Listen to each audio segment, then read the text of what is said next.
Hello all, welcome back. Today let's get to know everything about one of the best tax saving instruments in the market, ELSS.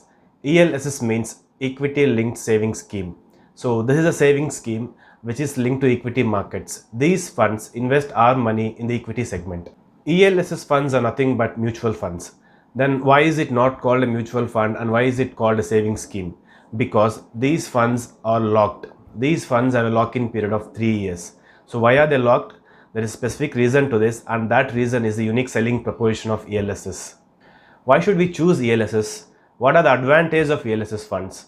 The first one is tax exemption. Earlier we have said that these funds are locked for 3 years. That's because these funds provide us tax benefit. This is the USP of these funds. These funds provide us tax benefit under section 80C up to 1.5 lakhs per year. Whereas general mutual funds do not have this lock-in period and they don't provide tax benefit as well. Whereas ELSS can provide you tax benefit. So for all people who fall under taxed category, these are the best instruments in the market to go for. The second advantage is shortest lock-in period. All other tax saving instruments like FDs, which are locked for 5 years, ULIPs are locked for 5 years, PPFs are locked for 15 years, NPS, which is completely a retirement scheme, whereas ELSS funds are locked only for 3 years. After 3 years, it's up to the customer whether to continue with the plan or to withdraw. The next advantage of ELSS funds is higher returns. All other tax saving instruments like FDs, which give you 5% to 6%, ULIPs give you 5% and an average, whereas PPF gives you around 7%, but ELSS funds give you more than 12%, more than 15% as well. In the last 3 years, there are funds which gave you around 25% annual return. In 5 years, they have given around 20% annual return. So higher returns is one of the major advantages of ELSS funds. Next benefit is tax exemption on returns. Suppose you are making 1 lakh returns in a year, 1 lakh profit in a year, then you need not pay any tax. So tax up to 1 lakh in a year is totally exempted. Profits above 1 lakh if you are making, only then you need to pay 10% tax on profits.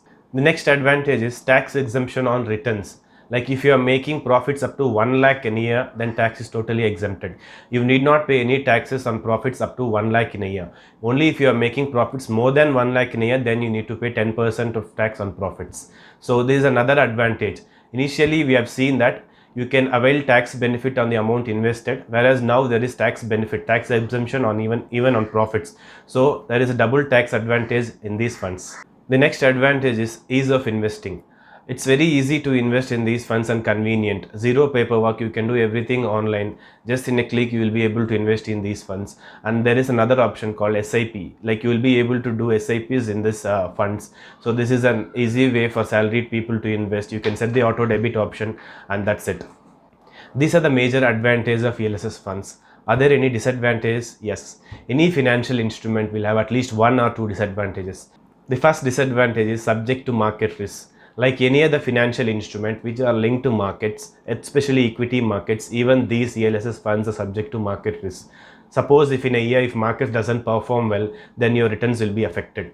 So this is a risk only in short term. In long term, this isn't a risk because you'll be able to balance it out. Suppose 1 or 2 odd years underperformance will be compensated by overperformance of other years. In the long run, you will be able to mitigate this risk. In the long run, markets can go only in one direction, up. So even historical return shows us in the long run ELSS funds give you favorable returns. We're gonna see more about historical returns in the later part of this video. So market risk is a disadvantage of ELSS funds, but you'll be able to mitigate it if you are investing for long term. The next disadvantage is lock-in period. Earlier we have told that there is a lock-in period of 3 years in ELSS funds. Whereas in general mutual funds, there is no lock-in period. You will be able to sell your units whenever you want.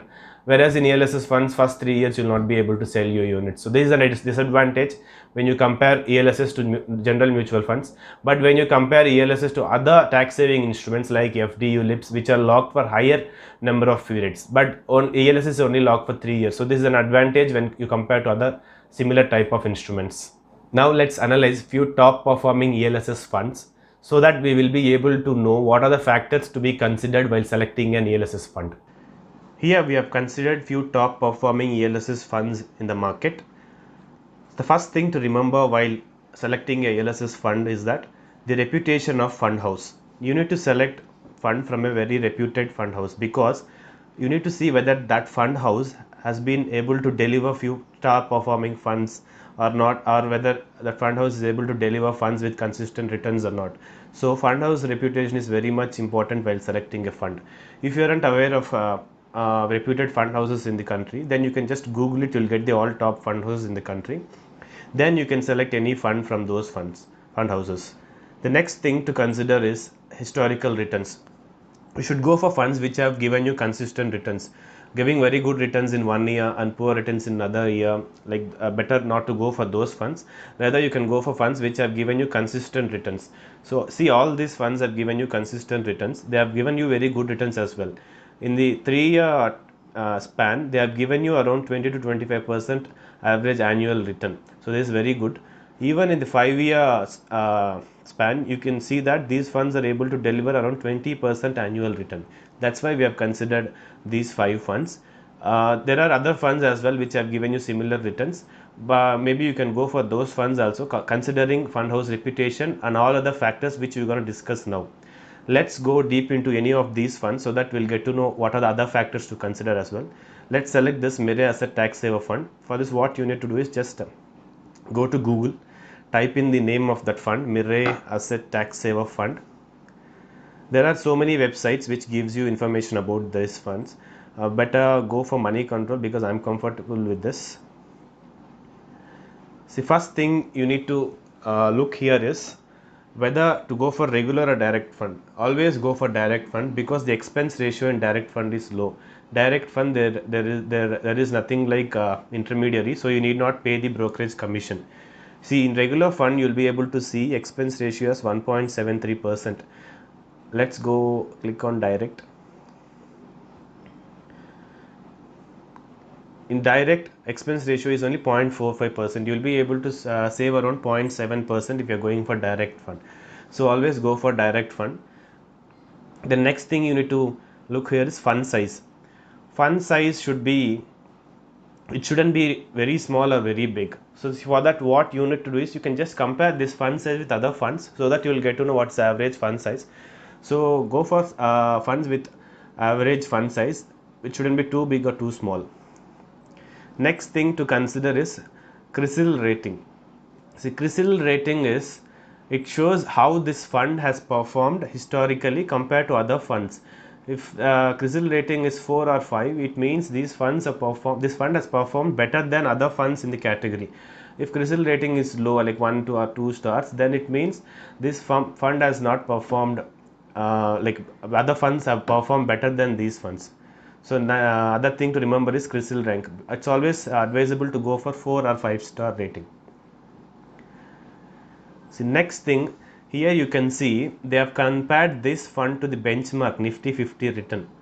Don't consider these returns. These returns are very high because all of you know that there was COVID drop, and after the drop markets have bounced from there. So 1 year returns are very high, but these returns are not possible every year. We have seen around 20-25% in 3 years and 17% in 5 years. So that those are more reasonable returns.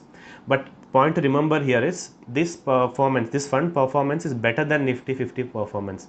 The Nifty 50 has generated around 62% return in 1 year, whereas this fund has generated 67%, 5% more than Nifty 50. So this is an advantage to this fund.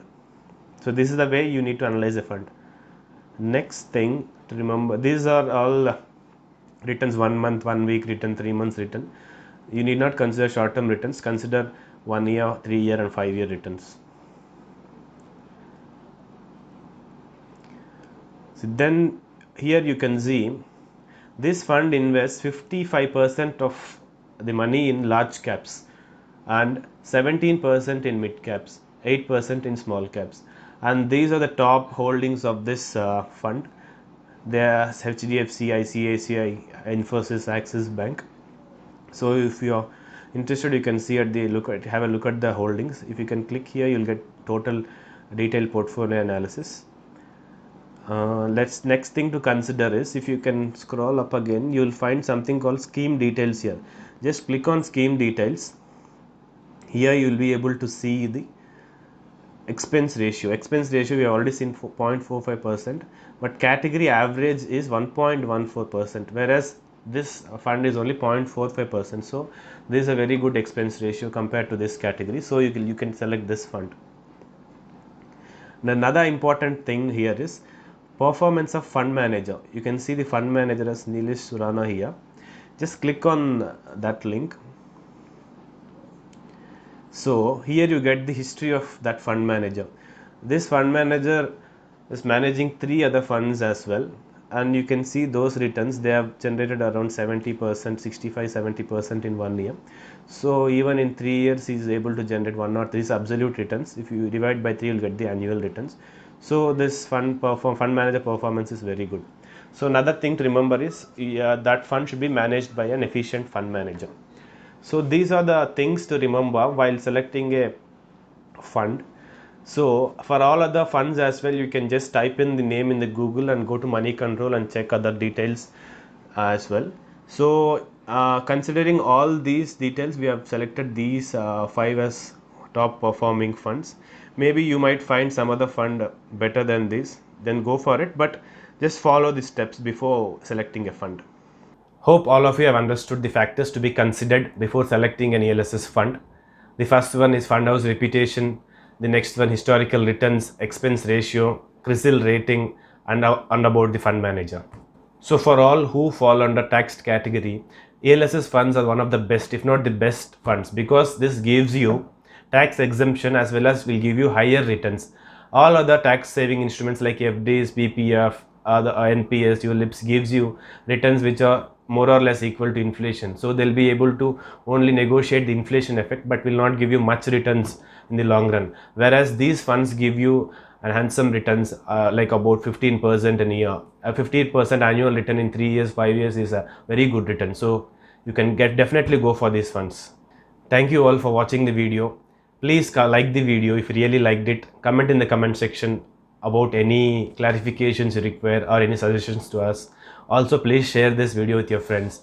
Kindly subscribe to our channel. There are more videos to follow with related content. See you in the next video. Till then, happy investing.